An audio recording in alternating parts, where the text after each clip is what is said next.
नमस्कार। Weekly Boolean outlook में आपका स्वागत है। पिछले एक हफ्ते की बात करें तो सोने और चांदी में मोमेंटम तो बना है, बट कहीं ना कहीं हाई लेवल से प्राइजेस में दबाव भी बना हुआ है। पिछले एक हफ्ते में हमने सोने के अंदर 0.25% की तेजी आती हुई देखी है, वहीं चांदी में भी हमने करीबन 1.5% से ज्यादा की तेजी बनते हुए देखी है।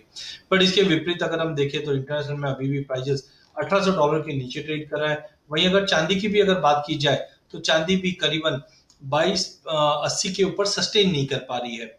एक तरफ हमने देखा कि बॉन्ड बाइंग की जो बॉन्ड बाइंग है उस पर टैपरिंग और फास्ट गति से होता हुआ दिखाई दे रहा है। इंटरेस्ट रेट हाइक का सिनेरियो बन सकता है आगे भी, जिसके चलते गोल्ड में कंटिन्यू दबाव है। साथ में कोरोना का जो कंसर्न बन रहा था वो अब कहीं ना कहीं कूल ऑफ हुआ है, जिसकी वजह से भी सोने और चांदी दोनों में हमने दबाव बनते हुए देखा है।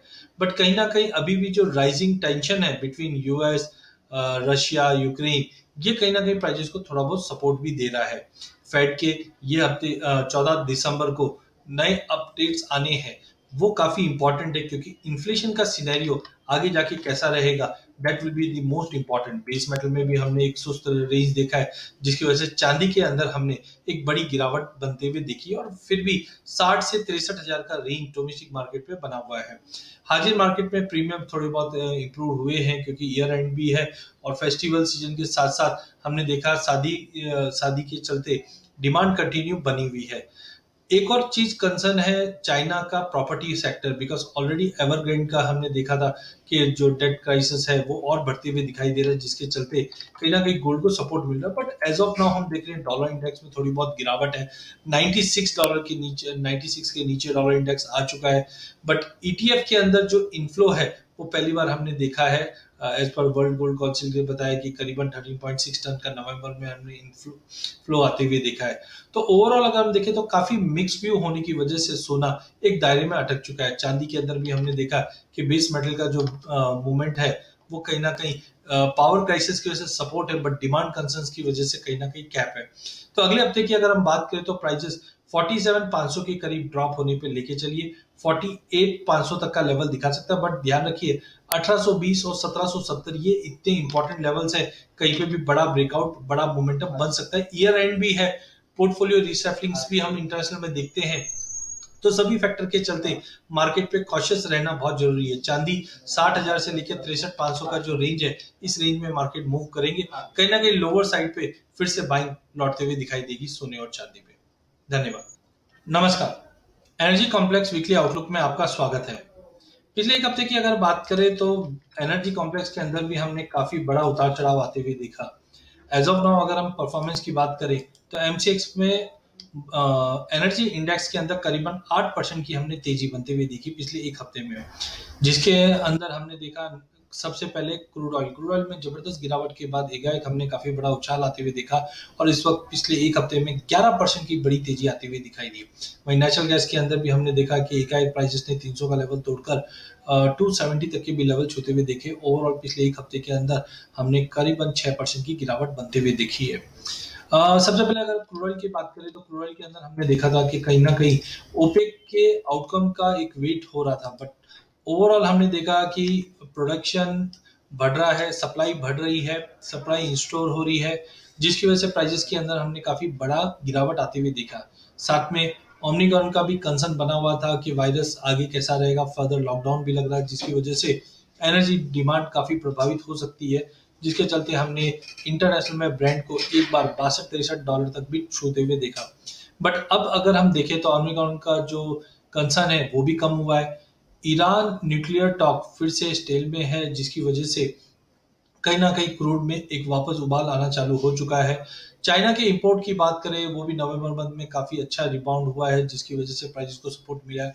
जियोपॉलिटिकल टेंशन वापस यूएस, रशिया, यूक्रेन में बन रहा है, जिसके चलते प्राइसेस को सपोर्ट मिल रहा है। इनफैक्ट अगर हम इन्वेंट्रीज की बात करें तो यहाँ पे हमने ड्रॉप आते हुए देखा है, और कहीं ना कहीं इकोनॉमी फिर से रिवाइवल में रहेगी, जिसके चलते प्राइजेस को सपोर्ट मिला। नेचुरल गैस में हमने देखा कि टेम्परेचर बढ़ने की वजह से प्राइजेस के अंदर एक काफी बड़ी गिरावट आई है। टेक्निकल बाउंस बैक फिर से प्राइजेस में आता हुआ दिखाई दे रहा है, बट कहीं ना कहीं 310 के ऊपर प्राइजेस सस्टेन नहीं करेंगे। आगे जाके सीजनलिटी के हिसाब से भी नेचुरल गैस में बड़ी गिरावट बन सकती है। तो अगले एक हफ्ते की अगर हम बात करें तो कहीं ना कहीं क्रूड काफी इंपॉर्टेंट लेवल पे बना हुआ है। क्रूड में अगर हम देखें तो टेक्निकली लग रहा है कि 5650 तक का भी लेवल हम क्रूड में आते हुए देख पाएंगे। एक पुल बैक अगर 5300 के करीब मिलता है तो लेके चलिए, 5600 का ओवरऑल टारगेट रहेगा। वहीं नेचुरल गैस की अगर बात की जाए तो प्राइजेस में 300 तक का एक पुल बैक मिल सकता है, बट कहीं ना कहीं 300-302 के रेंज में आने पे हम नेचुरल गैस को बेच सकते हैं। ओवरऑल 270 तक का लेवल मिलेगा, क्योंकि सप्लाई जो बाधित हुई थी वो अब कहीं ना कहीं रिस्टोर होते हुए दिखाई दे रही है, जिसके चलते प्राइजेस में दबाव रहेगा। तो एक तरफ हम क्रूड में तेजी और नेचुरल गैस में थोड़ी तेजी के बाद फिर से एक पुल बैक बनता हुआ देख पाएंगे। धन्यवाद। नमस्कार। वीकली बेस मेटल आउटलुक की अगर हम बात करें तो पिछले एक हफ्ते के अंदर बेस मेटल के प्राइजेस के अंदर हमने काफी उतार चढ़ाव बनते हुए देखा। नो डाउट लोअर लेवल से हमने अच्छी खासी रिकवरी जरूर देखी है, बट अभी भी की लेवल के नीचे ही बेस मेटल ट्रेड करते हुए दिखाई दे रहे हैं। सबसे पहले अगर एमसीएक्स पे हम मेटल इंडेक्स की बात करें तो यहाँ पे हमने 2.25% की तेजी आते हुए देखी है। इन ऑल अगर इंडिविजुअल कमोडिटी की बात की जाए तो कॉपर के अंदर हमने प्राइजेस में 2% की तेजी देखी है, बट अभी भी 740-45 का जो जोन है, इस जोन के ऊपर प्राइजेस सस्टेन नहीं कर पा रहे हैं।